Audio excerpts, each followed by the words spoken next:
Why do we call this book Center Church? First, it's a call to biblically balanced, biblically centered ministry.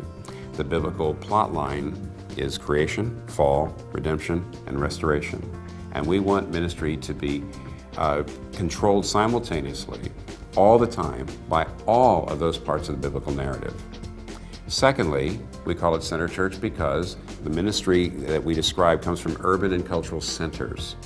Things that have worked in cities, often we find work in places outside of cities as well, because today urban culture is so influential. Thirdly, we call it Center Church because we want ministry to be gospel-centered. It's possible to believe the gospel and proclaim the gospel and yet still not have your ministry completely shaped by the gospel, but rather be more affected by religious legalism or modern pragmatism.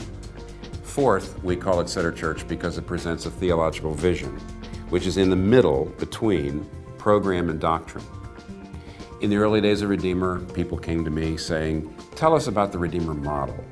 And I came to realize there was no specific Redeemer program model the same way there was a seeker church model or a cell church model.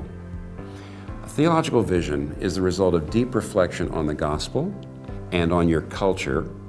The result is a set of theological values, vision, emphases, skills that enable you to translate your doctrine into effective ministry in your particular place and time.